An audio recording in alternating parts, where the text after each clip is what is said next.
Good afternoon, everybody. Welcome to our another installment of Dr. Cesario. Um, we are at this point, we are recording this particular presentation, so please know that. We will have it available somewhere in the next week or two. We ask that you remain muted at all times. We have already forced you to be muted at this point. We ask if you have any questions to please put them into chat and we will answer those. Okay, I would like at this point to introduce Dr. Thomas Cesario. And I'm very, very pleased that he has agreed to come back and fill us full of knowledge on what to expect in the next few months here. So Dr. Cesario. All right, I'll begin to share my screen here. We'll go with that. Okay, so here we are. So after a year and a half dealing with COVID and the coronavirus, we finally have entered a phase in which we're seeing a significant decline in the number of new cases and in the number of deaths. And we don't know all of the reasons for that. Some of it may be environmental. Some of it may be people who have already become immunized because of acquisition of the disease, some because of the vaccine. But we put all these together, and the fact is that we are seeing a significant decline. And in the meantime, we have learned a lot about this virus and about the disease that it creates. Now it doesn't seem to want to go forward. Oh, here we go. Okay. All right, here we are. So by virtue of reminding you, this is a virus, so like all viruses, that's very simple in its structure. I think of it like a walnut in a sense. And the key parts of this virus, the parts that we can see and identify, are the structural proteins, and of which there are 4. There's a spike protein, which is the component of the virus that allows it to attach. There is a nucleocapsid protein, which protects the genes of this virus. And there are membrane and envelope proteins, which are basically the shell of the virus. Why do we worry about this? We worry about this because we want to know in both our mechanism for prevention and our treatments on literally how to attack the virus and destroy it or eliminate it before it makes us ill or seriously poses a risk to our health. The part of the virus that we're most interested in now has been the component of the virus that allows it to attach to our cells and begin the process of infecting us. And that's the spike. And the spike, if we dissect it very carefully, and that's what the little pictograph in the bottom shows, is a characterization of the molecular nature of the spike itself. And we know that it exists in different components. It is actually a combination of 3 molecules, similar molecules that are bound together. And one component of it, with the little box in at the top, is that component of the spike that itself binds to our cells to initiate infection. And we call that the receptor binding domain.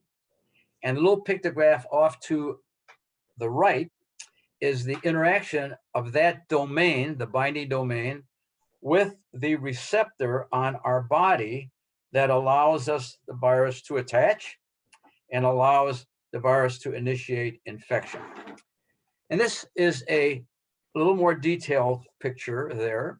And the reason we show this picture is because we want to show you not only how small this binding domain is, but we also want to show you that this is a key area where antibodies will attach. And the antibodies attach will then block the ability of the virus to find the receptor and initiate infection.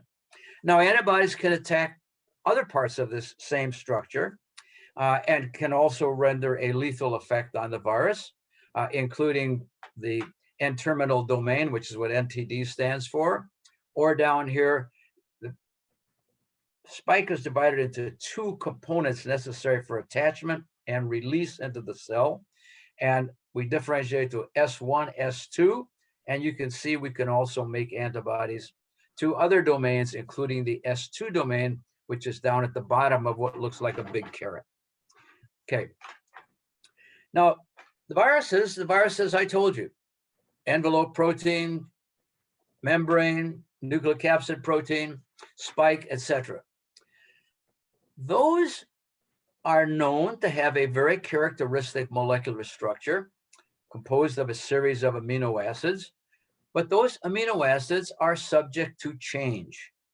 And they are subject to change because as this virus reproduces itself, which we're going to show you in just a minute, the virus makes mistakes. It doesn't have a very good editing function. In your body, when you copy your genes, your body has a very good editing function. It recognizes something that's a little different than the last time it copied itself, it will eliminate it.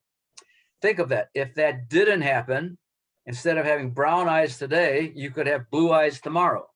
But when you have brown eyes, you will have brown eyes for life. Well, the virus is not so good at that.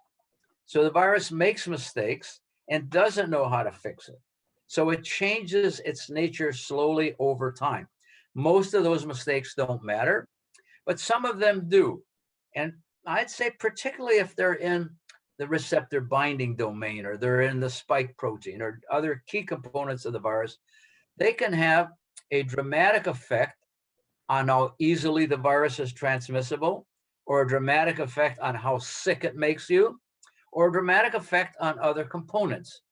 So we pay attention to these variations, and the only way we can do that is literally to dissect each of these viruses down molecule by molecule and compare them one to the other. And that's how we come up with all of these variants. The three that we've been most interested in are the three at the top. The 117 is the British one, the 351 from South Africa, and the P1 from Brazil. But you can see we've had variants in New York and in California as well as other parts of the world.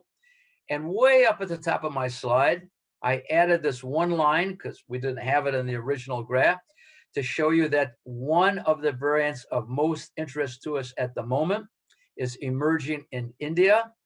It's a so-called double variant because it contains two mutations that are important to us. And it has already begun to spread other parts of the world. Now, when this virus attaches through the receptor binding domain and finds that specific receptor on your cells to which it must stick in order to initiate infection, the virus then can enter the cell. And as you see from the little pictograph here, it enters the cell. It begins to release its genetic material through a very specific process. That genetic material is then copied first into a duplication of the genes, which will be necessary for a new virus, and then a set of blueprint instructions, which we call subgenomic RNA, which are responsible for creating a blueprint by which the virus will copy its various proteins. And then these will be incorporated into another component of your own cell that we call the endoplasmic reticulum. They stud the membrane of that structure. The newly created genomic RNA will then travel down and bud into that particular structure, creating an envelope that will ultimately become a new virus, which then is released outside the cell. That will go into infect neighboring cells or extrude in the environment to infect the neighboring person. But in that process of infecting more cells, it also allows you to become ill. Now, while this is happening to the virus, your body is not standing by idly. Your body recognizes that something bad is about to happen and begins to defend itself. And it does that in a number of ways. The first way is you have a number of cells in your body responsible for detecting and identifying foreign proteins or foreign molecules. Those cells are macrophages. Those cells recognize immediately there is something there that doesn't belong, something that's not right. That's a very specific interaction between receptors on the surface of that cell and the virus, and the cell begins to consume the virus or particles that have been released and digest them, and then uses that digested particle to tell your immune cells of two different types, you have to do something about it. First, it will take that cell, that foreign material, express it on the surface of the macrophage, and come over here to attract something called a T cell, a helper T cell, which we call CD4. We can discuss later what CD4 means. But it attached to the CD4 cells says, look, I'm going to give you this substance which is not right. We want you now to become activated and to begin to alert the other parts of the immune system that you have to do something about it. And those helper T cells have a number of functions, but one of which is to secrete little chemicals we call cytokines. These can be antiviral, they can be alert systems for other parts of the immune system. They can be molecules which may have other functions, including other types may be able to tell your body to raise the temperature, things of that sort. Those are all in the cytokine family. The CD4 cells then, besides initiating the process of alerting other cells, also, as you'll see in a minute, will begin the process of notifying those cells which produce antibody to initiate that process. So these are called helper cells because they help you make antibody. The other kind of T cell that is alerted by the macrophages through a somewhat similar but slightly different process are called CD8 or cytotoxic T cells. Once these are alerted by the same process of attachment to the macrophage and presentation of this foreign substance, these now become capable of attacking and literally destroying those cells which are producing the virus. So they will attack your own cells and destroy those cells in your body that are making the virus. And in so doing, that is how we terminate the infection. So these cells are responsible for helping you to recover. So that's the T cell part of your immune system. Now we go back to what I told you before. The helper cell then finds a different type of immune cell in your circulation and in your lymph nodes called a B cell. And it takes this foreign substance that it's been activated by, tells your B cells, which now also have a little fragment of this foreign material, largely because they've found it in the environment or it's been presented to them by one of the other cell types. And your T cell activates the process of making the B cell make antibody. So your antibody producing cells then begin to produce the antibodies and to find a way of alerting your body to the fact that some of these cells must be preserved for future use should you ever see this virus again. So they will be called in to help to produce antibody in the future should you encounter this virus again. So that's what your immune system is doing. Now, this is important to us because we want to know how your body prevents the next infection, but how it responds to it. But it's important for another very key reason. This is the process that we want to initiate to protect you in the future from getting infected by inducing an artificial infection, which is the process of immunization. Now, before we talk about specific immunization, let's go back and talk about what it takes to infect you. Infecting you requires you to get a certain dose of the virus. Just like a medicine, in order to get infected, you have to get the right dose. How does that happen? The infected person whose cells are producing this virus is spewing that virus out into the environment. Every time they cough, laugh, every time they sneeze, every time they sing, they expel thousands of particles, little fluid-filled droplets into the environment. And they vary in size from those that are almost big enough to see with your eyes to those that are microscopic, that have to be seen practically with an electron micrograph. We say the larger ones are 5 microns or greater. The smaller ones are less than 5 microns. The larger ones can contain 1,000 or more virus particles, each one of them probably enough to deliver enough dose to infect you. The smaller ones contain a few, maybe even up to 100 viral particles. The difference is the large ones are very heavy and they can't travel very far. They travel a few feet and they fall to the environment. But the smaller ones, particularly if they dry out, remember they contain less virus, can travel much longer distances, probably as long as 20 to 25 feet. And if you think of this as dose, it also means time is a factor. So if you're very close to the infected person and you get one of those large droplets deposited in your nose, in your mouth, on your eye, that's maybe enough to infect you. And yet you could get infected within a very brief period of time, seconds.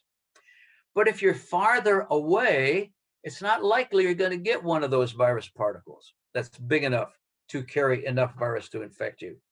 But if you stay there long enough, you may inhale enough tiny virus particles to still achieve dose. So timing is a factor as well as proximity to the patient. And that is all because you have to get the right dose. If you stand far away enough, you probably will never get the right dose. But the closer you stand, the greater the probability you're going to get the right dose to get infected. So that's the basis in which we say distance is important in acquisition of the infection. And the environment makes a difference. If the wind is blowing and the particles get dispersed faster, less likely to get the right dose. Standing in the sunlight inactivates the virus. So that reduces the dose. And there are a number of factors like that. But get in a small room that is poorly ventilated and those particles hang in the air and the probability of infection now gets increased very rapidly. So that's how the environment deals with this. Now we then can do a number of things that keep that dose below the critical number to infect us. If neither person is wearing a mask, it's the highest probability you're going to get infected. But if the infected person is wearing a mask, a lot of those particles are going to get trapped in the mask. And that will reduce the chance you're going to get the dose. But if both of you are wearing a mask, that's the lowest probability that you will get the right dose. And then factor into that distance, outside versus inside, ventilator room versus not ventilator room. All these determine if you get the right dose. Now, if you do get the dose and the virus begins to proliferate, it establishes itself and you become infected. So what happens if you become infected? Well, about a third of the time, people don't even realize they're sick. They have no obvious external evidence, no fever, no runny nose, no sign of illness. So 35% of the cases don't get sick at all. 60% out of that 100 will get ill. And there'll be a range from those who have a minor runny nose all the way to those that have a really bad cold and probably have what we might have called walking pneumonia, that actually get pneumonia, but not bad enough to get in the hospital. But 5% of those are going to get really sick and probably end up in the hospital. About 1% probably will end up in the intensive care unit. And of those that do, about a quarter will die. So that is what happens in the population when the virus begins to infect the rest of us.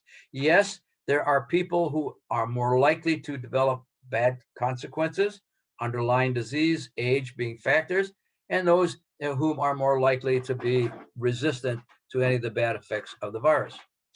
But we know there are these bad effects. And we know that it is a little bit of Russian roulette, that if you get the virus, we can kind of think whether you're going to be mild or not mild, but we really don't know. And even young children can get severely ill and die with this virus. We've had just a little less than 300 children who have died for the sake of this virus during the pandemic. So we are worried about how we prevent it. And so we're going to go back and try to artificially stimulate that immune system to make us immune. We're going to activate those T cells and B cells and do something so that A, we can prevent infection, or if we do get infected, that our system is primed to recover right away. So to do this by creating an artificial virus. Now, historically, we have done that by growing up viruses in tissue culture and inactivating it. We expose it to a chemical or to heat. We take away the ability of the virus to make you sick, but we preserve its ability to trip your immune system into defending itself. That's how we make influenza virus. So that's the traditional way. The other traditional way is to take the virus and to pass it over and over and over again from tissue culture to tissue culture to tissue culture to tissue culture. And that usually will force the virus to lose some of its bad characteristics.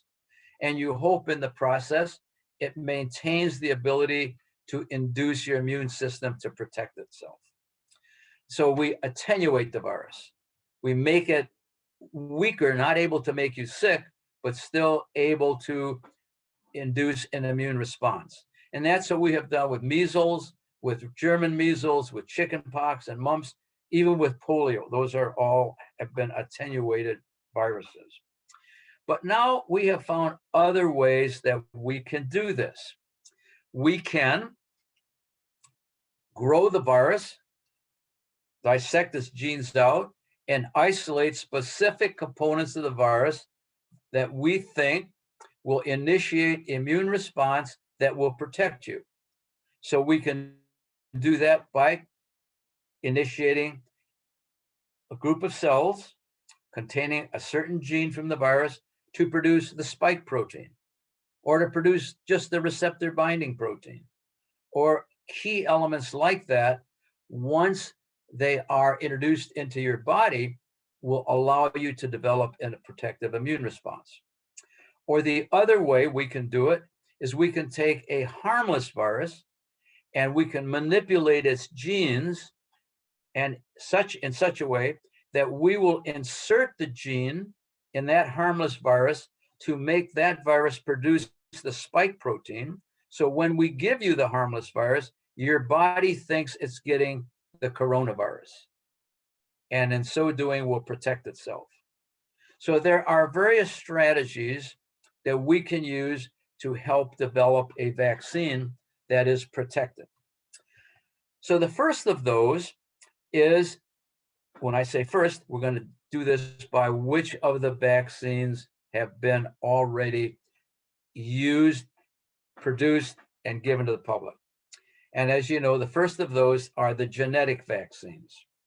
And that means that we give you not the whole virus, but we actually give you the virus genes. And we let your body take the genes, make the protein, and allow your body to recognize it's making a protein that's not supposed to be there, and in so doing, develop immunity to that protein. Why do we do this? And why was it first? It's because you can do this very rapidly, and it's relatively inexpensive to do that. So both, particularly the RNA vaccines, were introduced first because they could be massively produced and looked as though they were inducing a very effective immune response, which it turns out it looks like they did. Now, there are two types of genetic vaccines. Those that are DNA vaccines, meaning you're giving the DNA to allow your body to make the RNA, and those that are just giving your body RNA. The DNA vaccines are a little more complicated. They are in the test phase now. There's one company called Inovio that makes a DNA vaccine. They are more complicated to use because they have to be used in a way that forces the gene into the nucleus of your cell and then allows the nucleus of the cell to initiate the process of making the protein. But they also require that DNA to get into your cell. And when we get foreign DNA with your DNA, it always makes us a little bit anxious. So it's been easier to use RNA vaccines. And RNA vaccines do not get into the nucleus of a cell, so they cannot tamper with your genes or your genetic structure. But what they do is we take the RNA of the virus, a piece of that RNA that we have made in culture, and we modify it in just enough of a way that when we give it to you as an injection, your body will not automatically destroy it immediately, and will take that bit of RNA up, incorporate it into your muscle cell. The muscle cell will recognize it as the blueprint for something it's supposed to make, and it will then initiate the process of making the protein which will stimulate your immune system to protect itself against the coronavirus. And it turns out that that's been a very effective way to do it. That RNA gets, when it's injected, is destroyed within 2 or 3 days. It doesn't last very long, but it lasts just long enough to coax your muscle cells into making the protein of interest that will stimulate your immune system to do the job we expect it to do. Now, there are 2 of those that are currently, they're not licensed. We say they have an emergency use authorization. And there's a difference. An emergency use authorization really means you can go ahead and use it, but we're not really going to approve it to do whatever you want with it. We're going to let you use it temporarily while we figure out what we want to do it in the long term. So these all have emergency use authorizations. The first was produced by Pfizer in conjunction with a German company, and they produced the vaccine that is an RNA vaccine. The difficulty with using RNA is that it's very temperature sensitive, so it has to be stored at -70 in the case of the Pfizer vaccine, and it can be shipped only in dry ice, and that dry ice is good for 10 days, and then you have to take it out and put it in a -70 freezer. And once you take it out of that freezer and you put it in ordinary refrigerator temperature, it's going to last only a very short period of time, basically hours, and you have to be able to use it very quickly. So there are storage issues with doing it, but they have found a way to overcome that, and it's turned out to be very effective. In the trials, and now with our experience, having given it to literally millions of people, it looks like it's about 95% effective. What that means, if you give it to people in the community, and those people are exposed to the virus, 5 out of 100 that would normally have gotten sick got sick, but the other 95 never got sick, even though they would have had they not gotten the vaccine. So it prevented infection. It prevented symptoms, not infection. It prevented symptoms in 95% of the cases. Now, the Moderna vaccine is very similar, produced in the US, very similar mechanism. They have their own different little gene. So their gene is a little different than the Pfizer gene. That's why we don't mix them. And it gives you essentially the same degree of protection, 95%, essentially, if you round out the numbers. And it's a little easier to store. Moderna have found a way that it doesn't require the -70, but can be stored at ordinary refrigerator freezer temperatures. That's the -20 in your freezer box. So it makes it easier to transport. And the 2 do basically the same thing. preventing most of the symptomatic illnesses. Now, when we give you these vaccines, we're not just giving you the gene, we give you a number of things to help protect that gene so it doesn't get destroyed by the environment, and also to protect it once it's injected into your body. So the vaccine itself is not just the gene, but it's these other chemicals that include things like polyethylene glycol and some of the other components that are necessary to protect it and prevent the vaccine from being destroyed. Now, why is that important? Because when we talk about the vaccine, we talk about not only how effective is it, we also want to know what are the complications to using that vaccine. And the most common complications, at least in half the cases, are those that are local. That's true of the Pfizer and the Moderna. You get a little pain at the site of the injection, oftentimes a little swelling, maybe a little redness, and oftentimes you get a really intense feeling of fatigue. And sometimes aches and pains in the muscles, you kind of feel like you're coming down with something, and even a little low-grade temperature, maybe of 99 or 100. And usually this lasts about 24 hours and goes away. And it's these individual components of some get pain, some get aches, and some maybe get nausea, etc. And so there are probably half or more that get one or more of those symptoms.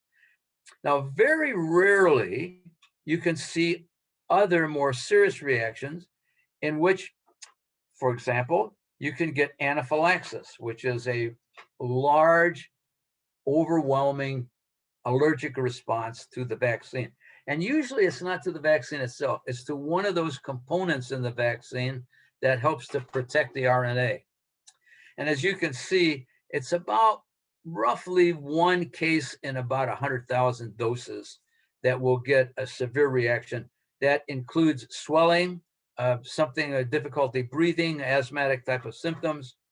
And usually it's very easily reversible. It happens right away. It happens within 15 minutes. And you reverse it very quickly by giving a shot of epinephrine. And those patients then go home without any problem. But there are a couple of other more serious reactions that occur. And you have to realize that with any vaccine, when you give millions of doses, there are going to be people who have had unusual and severe reactions. It can affect your platelets. I see I've misspelled it. There's an M missing from thrombo there, an M between the O and the B. Those are platelets that are clotting factors. And occasionally people, as part of their immune response, will get an immune response that interacts with these platelets or blood clotting factors, and the platelets will fall occasionally to very dangerous levels. And you can get spontaneous bleeding. We recognize that's a complication of any vaccine. It's very rare, but it does happen.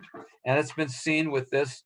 There are about 25 cases where we know we have seen people out of the 260 million doses that have been administered of these RNA vaccines where we've had immune thrombocytopenia induced. And we know this virus, for some reason, is associated with clotting phenomena in general. We know that in patients in the hospital who come with COVID, that they get sick. They are prone in the hospital to get clots, sometimes in dangerous locations. And so we give them blood thinners to prevent that happening. Well, it can also happen rarely with the vaccine. It's more of a problem with some of the other vaccines than the RNA vaccines, but we've seen occasionally some clotting even with the RNA vaccines, but here it's been very, very, very rare. You can see 4 in a million, for example. Okay, so that's the first type of vaccine. That's the one we have been using the most. In the US, we've given right now close to 270 million doses of the coronavirus vaccine, and about 260 million of those are the RNA vaccines. So the RNA vaccines have been used much more frequently, maybe 250, 260, something like that. The other type of vaccines are the vaccines I call artificial viruses. And these are viral vector vaccines. And when we say artificial viruses, what we really mean is we take a virus that would ordinarily not make you sick, and we change it in such a way that we now have that benign virus carry the genes that will induce an immune response. That benign virus will vector in the genes that we want to stimulate your immune system. So that's why we call viral vector vaccines. The process that we produce this is something we call recombination. That is, we recombine the genes of a benign virus that contains some of the genes that we want to use to stimulate your immune system. And this is how we do it. Typically, they have taken an adenovirus. And adenoviruses are a very common category of virus. There are well over 40 known. Many of them are viruses of animals, but a subset of them are viruses of humans. But typically, in most cases, they don't make you very sick. And there are certain ones in the category, some actually are more likely to make you sick, but there are a number that by and large will infect you, but never make you ill. Those viruses in the adenovirus family are numbered.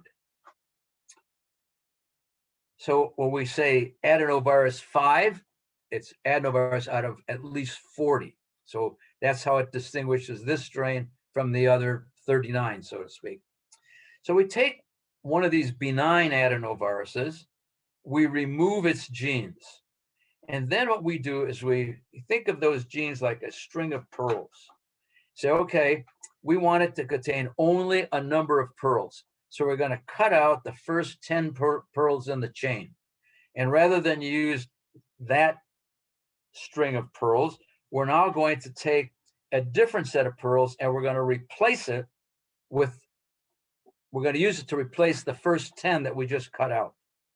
And when you do that, you cut out the genes that makes this virus infectious, and you insert the genes that make it make the spike protein. So now you have a gene reinserted into the virus that can't make you sick. And that virus is carrying the gene for the spike protein, which will express when it gets in your body. And at the same time, that virus cannot reproduce itself. So it cannot keep making new particles because you have removed the gene necessary to allow the virus to copy itself. So all it can do is express the spike protein and maybe a few of its other proteins that don't matter. And in the process of doing it, it stimulates your immune system. So those are the viral vector vaccines. And those are the other two that you will hear a lot about. The first of those is made by Johnson & Johnson in conjunction with Janssen, two big pharmaceutical houses. They take an adenovirus 26. Remember how think of that more than 40 adenoviruses, which is known not to make you very sick. The few cases where adenovirus made people sick is that it's caused a little bit of pink eye or conjunctivitis. It's a single dose vaccine. That's what's made it attractive. Okay. It's been given in a significant number of cases. In the US, all of the vaccine that is not RNA vaccine has been this vaccine. So we've given the 270 and roughly somewhere in the 10 to 20 million cases of vaccine have been Johnson & Johnson. It's stable at ordinary refrigerator temperature. You don't even have to put it in the freezer. In the trials that have been done, it looked like it was about 67% effective at preventing symptomatic disease. Remember, the other ones were 95%. But we also know that it was very effective, almost 90% effective at preventing serious disease and 100% effective at preventing hospitalization. So we say, well, we're going to give up a little bit on the ability to prevent symptomatic infection. It's going to be a little less effective, about a third less effective, but it will prevent you from getting seriously ill. And the advantage of it is it's one dose. So we have gone with that. Side effects, pretty much the same, local side effects, but we've also seen a few instances of serious blood clots, including blood clots in some of the vessels of the brain itself. And we've had about 30 of those cases, 28 to be exact, especially in young women between 30 and 49, seen in the week or two after the vaccine, where they have developed these blood clots in the brain that have been fatal in several cases. Still very rare. Remember, we've given this, in the studies, it was 8 million, but we've now extended that. So I'd say we're probably, off the top of my head, closer to 20 million doses. And we've had 28 cases of this rare blood clotting disorder, which again, we've seen blood clotting with the other vaccines, but this more serious complication has seen particularly with this and with the other vaccine, which is made in England, which is not licensed in the US. And this is the so-called Oxford AstraZeneca vaccine. It's a chimpanzee vaccine. That's why the chemical name is chimp adeno ox1. Now, the chimp vaccine cannot make you sick. So that's why you got the chimp vaccine, but it can be engineered to carry the spike protein of the virus of interest, the spike protein of the coronavirus, and engineered so it cannot reproduce itself when it gets in the cell. So it's very similar to the Johnson & Johnson vaccine, except it's a different adenovirus. It's a different vector, but it does the same thing. And in the trials, and again, we're talking about trials that have involved, I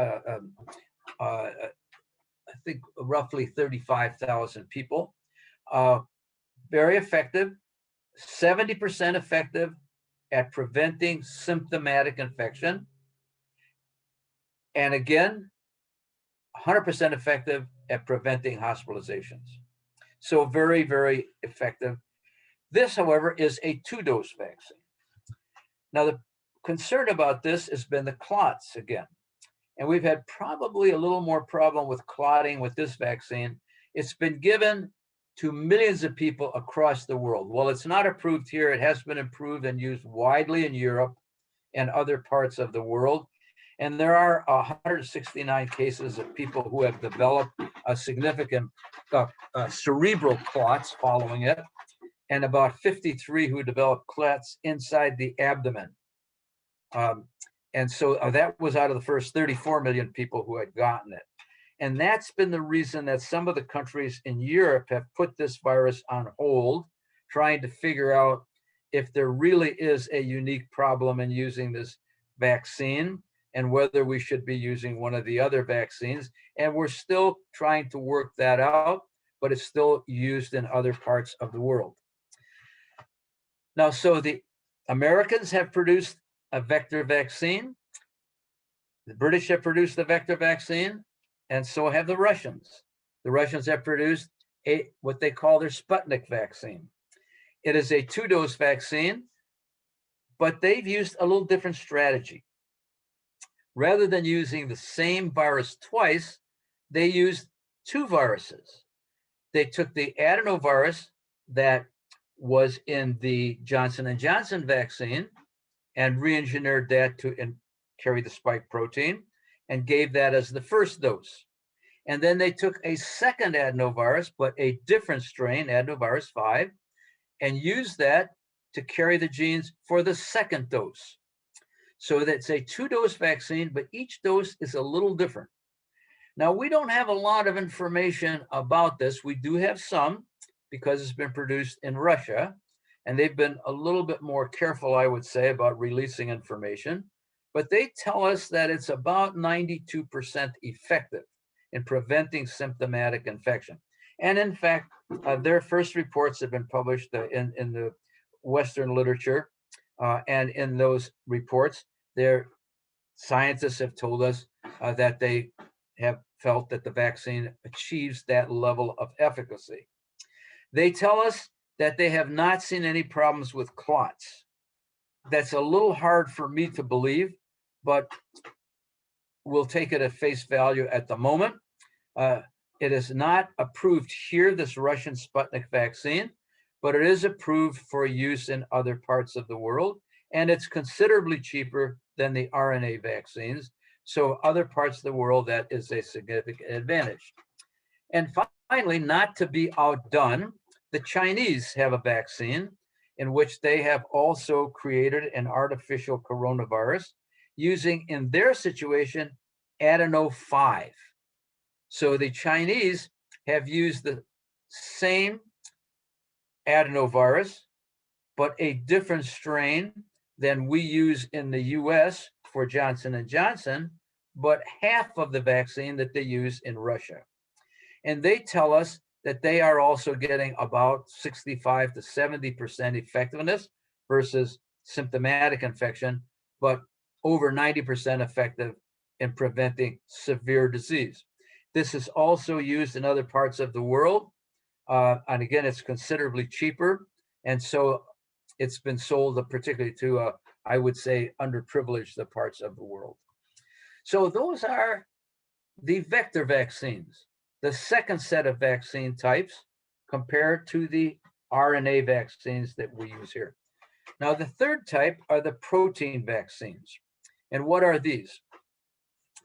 So if you take the gene that you're interested in, the spike gene, and you insert it into an insect virus, a baculovirus, commonly found on household, on plants that we grow. The baculovirus, which is an insect virus, oftentimes lethal for insects that get infected, have no effect on humans. They are something to which humans are unable to produce disease in humans. So you can take this gene, put it in this insect virus, just like we put the gene into the adenoviruses, but now you're putting it into an insect virus, and you infect moth cells. And the moth cells start to produce the spike protein and express it on the surface of the cell. So then you could come along and scrape off that protein, go through some purification steps, and then you protect it, you produce a vaccine with the necessary protectants for it, and you use that to inject into people and stimulate the immune response. So whereas the RNA vaccines make the spike protein, this vaccine is the spike protein already made for you. It's made by a company called Novavax, which is a US company, and there are several other manufacturers, other parts of the world, that are attempting to produce similar vaccines. But it's been now pretty widely tested, and it looks as though it's actually very effective. In the trials that have been done, it's about 90% effective in preventing symptomatic infection, but it looks like, again, very effective at preventing serious infection and hospitalizations. In fact, in some of the studies, it's actually looked a little bit better than some of the other vaccines to which it's been compared. But we don't have any head-to-head comparisons. And because you don't have head-to-head comparisons, we cannot say this vaccine is better than that vaccine. That's been part of our problem. So we say get whatever vaccine is licensed that's available to you. So this is just a little comparison of the licensed vaccines that we have, which are the RNA vaccines, which are BioNTech, Pfizer, and Moderna. The vectored vaccines, which in our part of the world are produced by Johnson & Johnson. In England, our Oxford AstraZeneca vaccine, and the Novavax vaccine. And Novavax is very ready to be offered to the FDA for the EUA. They have had some problems manufacturing massive doses, so they have delayed their application, but it looks like July and August, we may be able to see them request an emergency use authorization to distribute the Novavax vaccine. And here's the effectiveness. Against the original strain, which is what we call wild type, 96% effective at preventing symptomatic disease. Against the variant strain, which is the British strain first, the 117, it's 86% effective.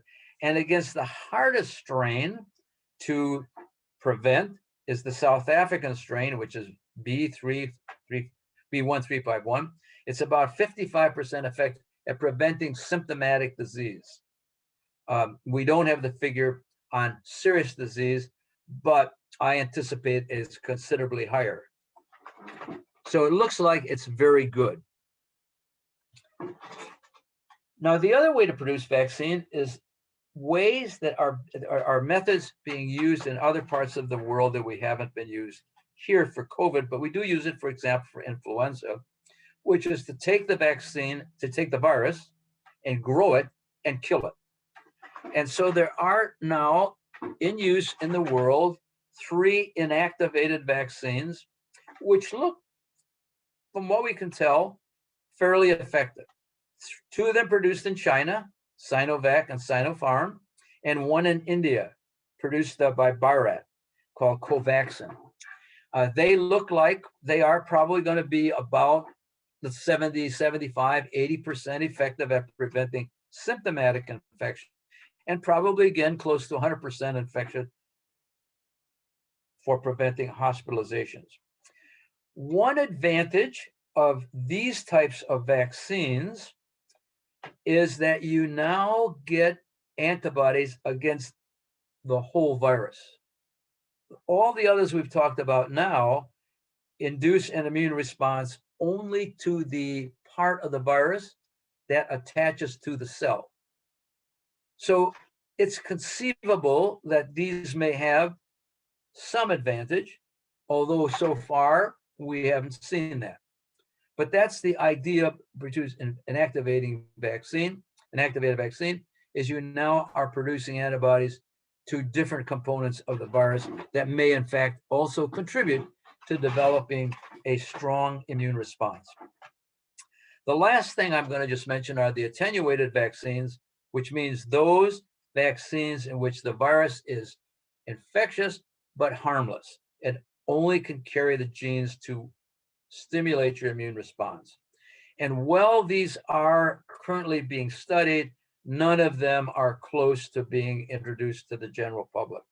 So it'll be a while before we hear about attenuated vaccines, and I mention them only for the sake of completeness. As we talk about the vaccines and we compare effectiveness, we also mention that there are issues of stability, the numbers of shots that you have to use, and the temperatures you have to store it at. So these are factors that are important to us.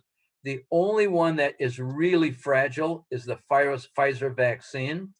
The Moderna vaccine is in between the Pfizer, Johnson & Johnson, and that it can be stored in ordinary freezer temperatures, whereas the others oftentimes can be stored in ordinary refrigerator itself, not necessarily in the freezer. Now, what do we know about how good these vaccines really are? Well, I told you in the US so far, we have given about 270 million doses. Roughly about 60% of the US population has gotten 1 dose, and about 45% of the population has gotten both doses. We don't have information on the whole ones because it takes a while to develop that information, but on the first roughly third of the population, after 95 million people were vaccinated with at least 1 dose, there were 9,000 people who still got infected. So out of 95 million, it's less than 1 in 1,000 that got an illness after being vaccinated, illness caused by the coronavirus. Of those 1 in 1,000, a third of them asymptomatic. About 10% of them were sick enough to end up in the hospital, and about 1% died. Now that's of the 9,000 who got infected among the 95 million who had been immunized. So there are occasional breakthrough infections, and we will get more information about these to know why it broke through. We don't know that yet, whether these people had a weakened immune system or some genetic defect that prevented them from getting immunity or whatever, we don't know. We just know that the vaccine really looks, for the vast majority of us, to be quite effective at preventing symptomatic infection and, most importantly, serious infections. Now, when we're worried about this, we also worry about the variants. We say, well, look, this vaccine that we got was produced in regard to the original strain. the wild type strain that came out of China. What about its effectiveness against the variants? Well, we don't know that yet, other than for the data that I gave you on Novavax. We know that the adenovirus vaccine produced in England has a very significantly reduced effectiveness against the toughest virus, which is the South African one. That's something you'll hear me use and not the others. But the South African, I think, in some ways has been the most difficult to prevent using our current vaccines. But the Novavax vaccine still maintains about 55% effectiveness, that it will cut in half the number of symptomatic infections caused by the South African strain. And I show you this slide to show you that these variants are beginning to creep across the US. And you can see that the British strain 117, we've already had 20,000 cases, and in many parts, that is now the dominant strain. But fortunately, the vaccines seem to be very effective against that strain.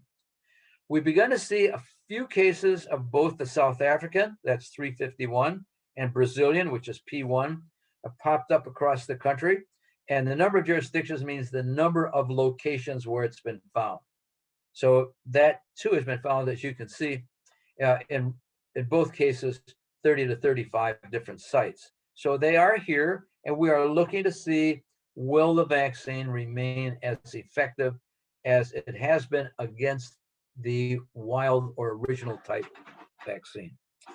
In the meantime, have we made much progress against treatment? We've talked about, this whole talk has been about prevention and vaccines. And we're really at a standstill. The only antiviral is remdesivir. And remdesivir is not a perfect drug. We have not been able to show conclusively that it affects mortality. It looks like it probably facilitates the rate of healing. That is, if you give it at the right time, people who get it will tend to heal faster. But we have not been able to show conclusively that it demonstrates an effect on mortality. We do know that people who die from this get an overwhelming immune response. When we go back to the very beginning, we talk about cytokines and CD4 cells. Well, people who die from this, in many cases, have an immune response that goes completely out of control, and you get an overwhelming amount of immune response, particularly excessive cytokines that become detrimental to the host. So we can watch that, and we can see these predictors as they occur, and we can turn the immune system off, either by using dexamethasone, which is the most powerful cortisone we have, or by using a couple of drugs that are specific to cytokines, tocilizumab for interleukin-6, which is a pro-inflammatory cytokine, and baricitinib, which affects many cytokines, have been used in very special situations as either adjuncts to dexamethasone, that's tocilizumab, or as a replacement if for some reason you can't use dexamethasone, and that's baricitinib. And that's, both of these drugs are used in conjunction, like dexamethasone is, with remdesivir. So all the anti-inflammatories are adjunctive to remdesivir. We have also used convalescent plasma or monoclonal antibodies, which are antibodies directed to that spike protein. And these have been useful more as preventatives. They're not clearly, in my mind, really effective to help you recover. Remember, we talked about recovery, T cells being important. These are very useful if you get there early enough and you use them to aggressively halt the progression of the disease. So it's patients who you think are likely to progress that these agents are the most useful for. And in that situation, they do look like they work. So that's where we are today with the vaccine. Briefly, where we are with our treatments. And by the grace of God, we're finally on the down curve. So hopefully we can ride that to the point where we can all get back to a normal life. So I'm going to stop now in the few minutes I have, and I will take questions. Okay, thank you, Dr. Cesario. One of the questions are the variant numbers assigned in numeric sequence? If so, do the number indicate more than 500 variants? We don't know all the variants. The variants that I've listed are the ones that have been described, and they're not in any particular order, although probably they are close to the order in which they were discovered. They're not in an order of the frequency in which they're found, no. Those are the variants that we know about and have probably some implications as far as our health is concerned. There are probably other variants that are out there that have no particular significance that we just haven't paid attention to. I'm going to point out one other thing now that you mentioned about variants. In those variants, we know there are at least 45 specific mutations. Among all those variants, there are 45 we can identify. That means some of those mutations exist in multiple variants, but most of them exist in the spike, okay? Now, what those mutations mean is there's a substitution for an amino acid. In one case, for example, it's you use instead of the spike has aspartate, it has glycine.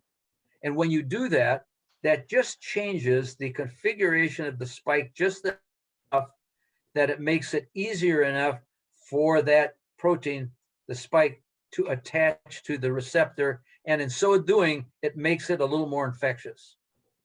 So there are things like that that we have seen. And that particular mutation is seen in multiple variants. Now, the point that I want to make is that of the 45 mutations that have been seen, they all have implications for the antibody. They may interfere with the antibody working, but only one of the 45 actually occurs at a site where the T cell is important. And we think that that may be an important reason why these vaccines can be effective, even though the virus is a variant, because the T cells may still be very effective at doing their part of protecting us. Okay, somebody wrote in and said, with no mask requirement becoming effective on June 15th, how will our restaurant and grocery, deli, and bakery foods be safe if the cooks and food handlers are no longer wearing masks while preparing and serving our food? Well, I would say two things. One is that hopefully they will be vaccinated or have gotten the disease and are immune. And if that's the case, their chance of being infectious should be very close to zero. Won't be zero, but very close to it. Okay. The second thing is that we have no evidence that the virus has ever been transmitted by food. Now, so the virus is transmitted by person-to-person contact, but not by food. And people have looked at that long and hard, and there's no evidence of the foodborne transmission. So that's the other component of it. But if you have contact with the waiter, or you have contact with the cook or whoever, the manager, yes, then if they are not vaccinated, they could be carrying the virus. Thank you. Next question, are all mutations that convey increased virulence in genes that encode proteins only? And are any found in sequences that can alter the function of the viral genome to increase replication, as an example? I would look at that as a two-part process. That is, the genes just encode the proteins. The genes are the driver of the bus, but the proteins are the bus itself. So if the gene is altered, it alters its function by modifying a protein. So it's if you get an alteration of the gene somewhere down the line, it's probably going to result in an alteration of a protein. I don't know of any alterations that have been discovered so far that are exclusive in the genetic material, but are not mirrored in some change of the protein. I guess it's theoretically possible that that could happen, but the way we detect it is by the sequence of amino acids in the protein. Okay.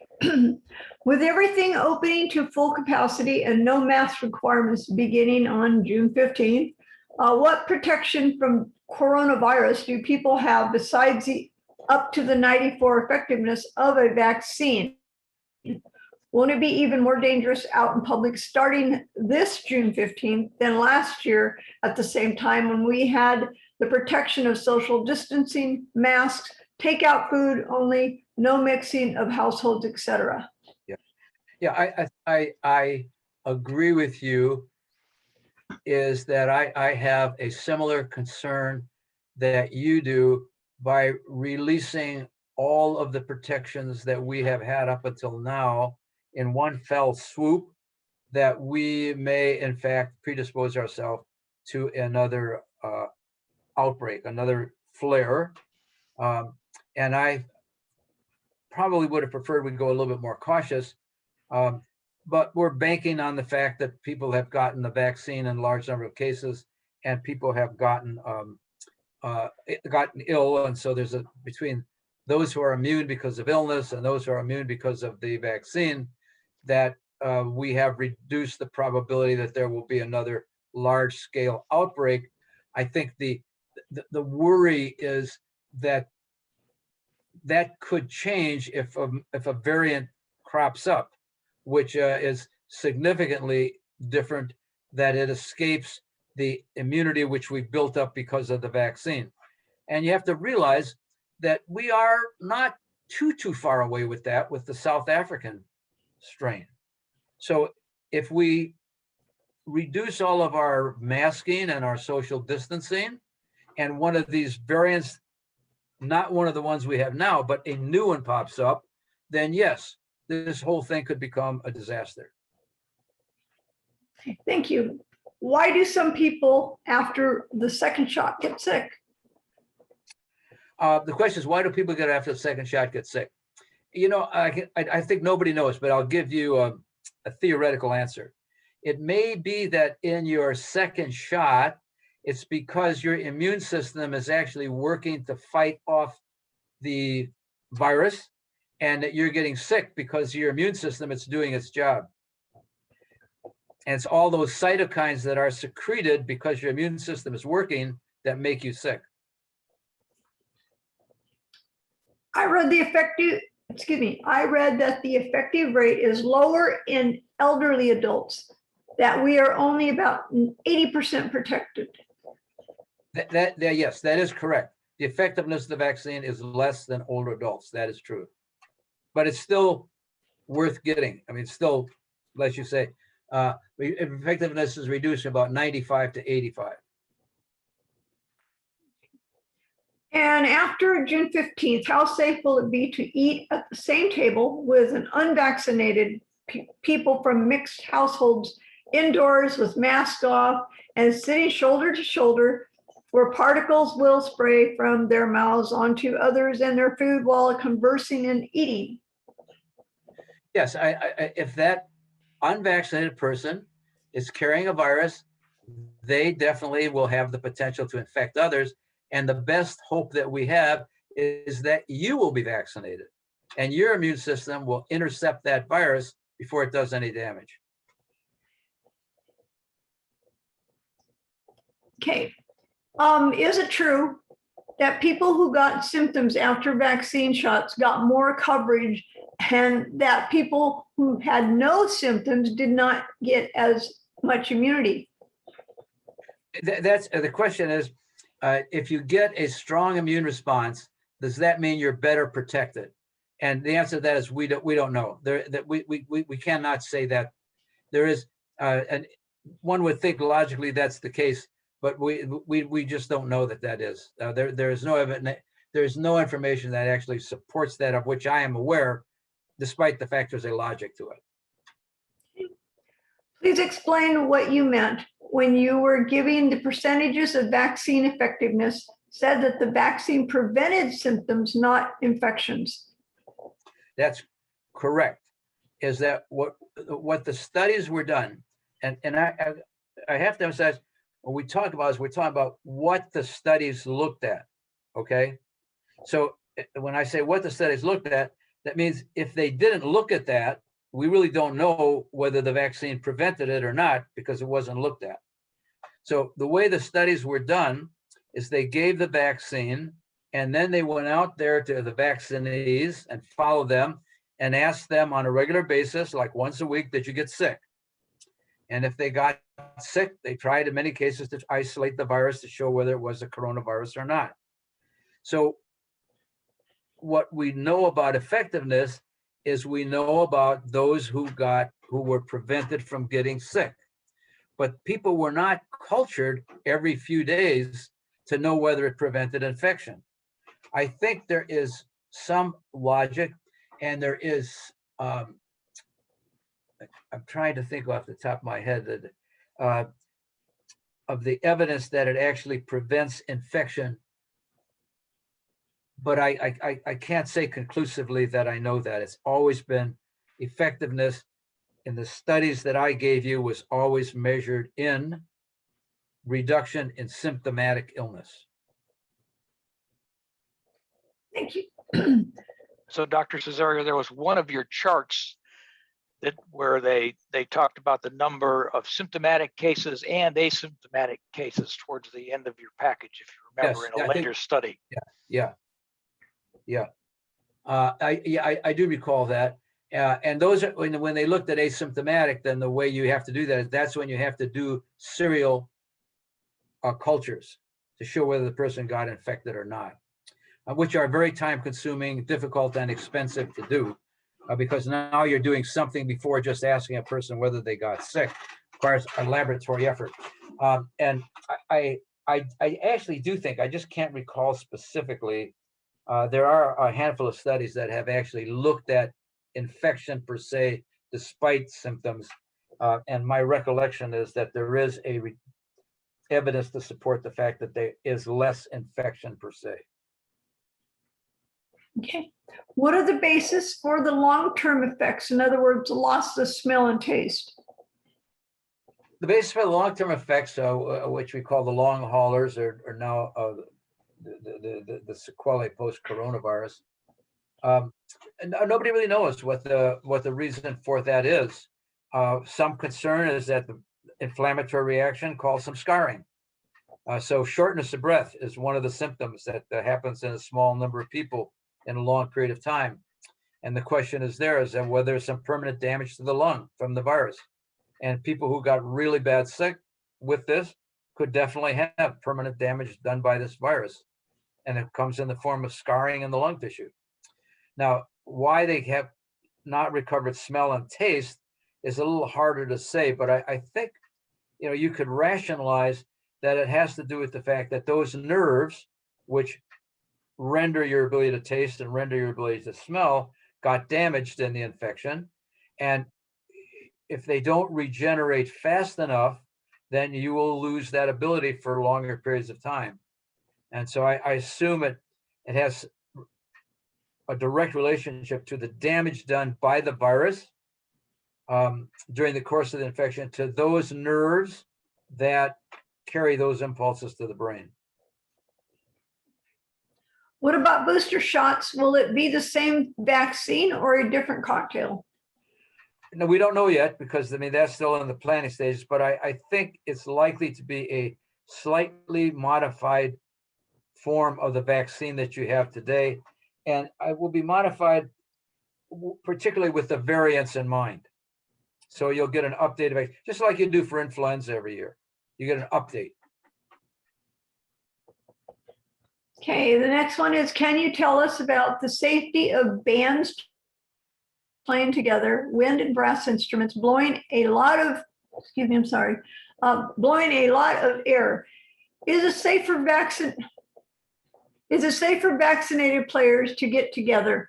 Would they still have to social distance? Yeah, I would say the answer to that is that would be helpful. I don't know of any studies where people have looked at bands, but we do know there are certainly examples where infections have been spread by musicians during the course of playing their instrument. So I think that's very true.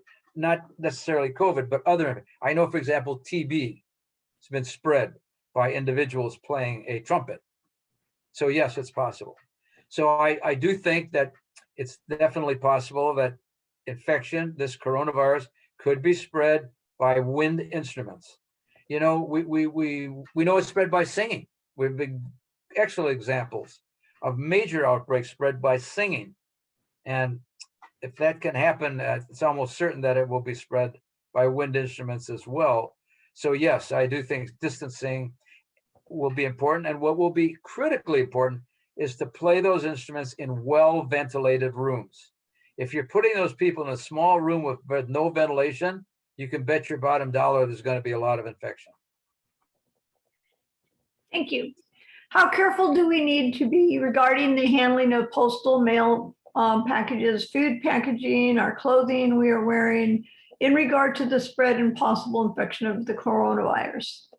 Yeah, I think we don't know exactly the answer to that question, but I think we're becoming more and more comfortable with the idea that it's the respiratory spread that's really important, and the ability to carry the virus on your hands or on other objects, we call them fomites, that would be tabletops or mail and whatnot, is a significantly reduced probability of spread.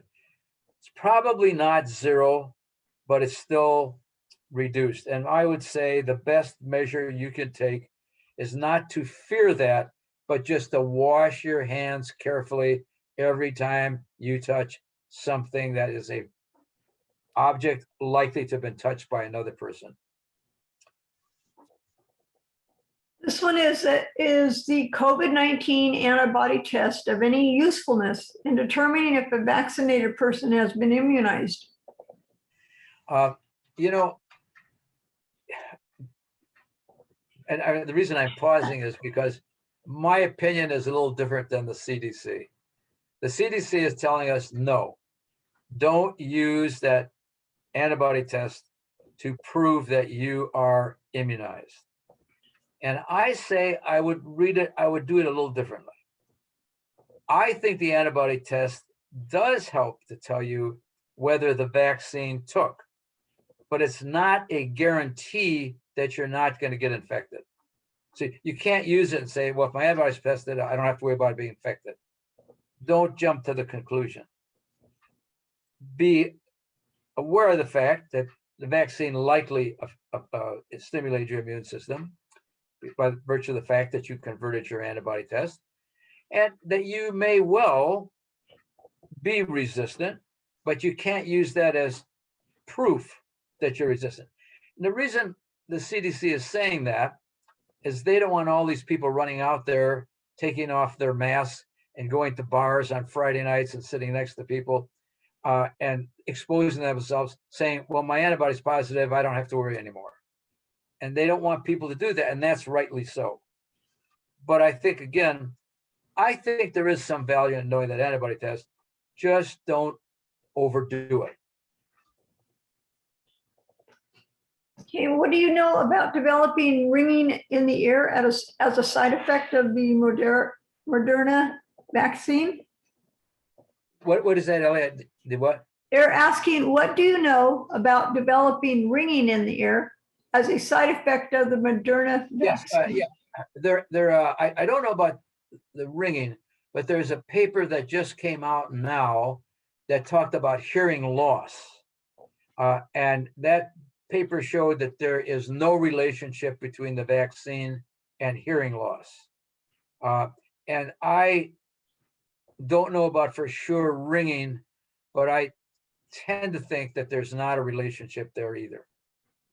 But I haven't seen a specific paper like I have for hearing loss. What is your opinion of children getting shots? Yeah, my opinion is that they should get it. The vaccine looks effective and looks safe in children. And I think there is value in kids getting it. Particularly, I want the schools to be open again. And the best way to get the schools open again is to make sure the kids are vaccinated and immune. And I think there is value to vaccinating the kids. And I had my own grandchildren vaccinated, the ones that are over 12. If someone's asking whether or not, if you're vaccinated and you're playing in the band, is it effective or not effective? Well, yeah, and I think it is effective. The vaccine will be effective even if you're playing in a band. We get back to the other question: is can an infected person still expel virus into the air by playing a wind instrument? And the answer, I think, is probably yes. But yes, if you're in the band and you get your vaccine, you will have definitely protection, probably to the same extent that we did for all the vaccines. We talked about efficacy. Okay. Did taking Tylenol reduce the effectiveness of the vaccine? The answer is no. People thought in the beginning that if you give these, Tylenol is not an anti-inflammatory, but it's used something like that. People were worried that if you affected the immune system by decreasing its ability to generate inflammation, that you would compromise the immune response, but it does not do that. So taking Tylenol is fine. And if you want to take aspirin or ibuprofen or one of the others, you can do that. We say ideally, don't do it until you get symptoms and then use it to control the symptoms, but try not to do it before if you can. Okay. Basically, you're saying there's no such thing as being 100% for sure, right? Exactly. Okay. What can be inferred from a negative response from the COVID-19 antibody test?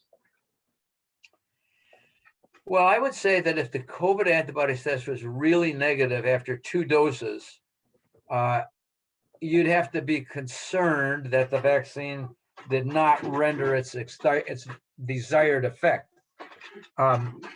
And we have to wait for further information as to figure out what we should do next. Maybe we'd give a 3rd dose or whatever. There are people who never respond to a given vaccine, but may still be immune. And the reason for that is the immune system has many, many components to it. And when we measure antibody, we measure only one. And we measure only one kind of antibody. So just the fact that you didn't respond to this doesn't mean you didn't respond to the others. But it takes away your ability to say for sure that you did respond, because we're only measuring that one response. I can tell you, my wife, when our children were young and we were conceiving children, never developed antibodies to rubella. And yet she was having big symptoms from the rubella vaccine every time she got it. But she never developed the antibody test. And so the constant debate was, well, do we keep giving her the vaccine and having her continue to get these terrible symptoms, joint aches and whatever? Or do we just say, she's got the symptoms, so she must be immune, which is what we elected to do. So all I would say is it takes away your one parameter. If your antibody test is negative after the vaccine, it takes away that parameter that assures you the vaccine took. But it doesn't necessarily mean you're not protected. Okay, I'm going to ask you my question before we run out of time here.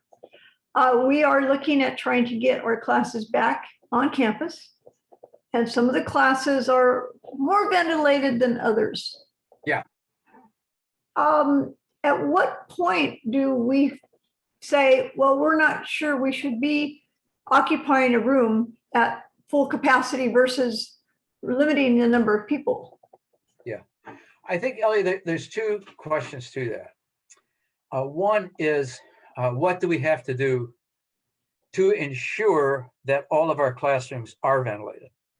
And I think that's going to be a question which is going to come up a lot in the next few months.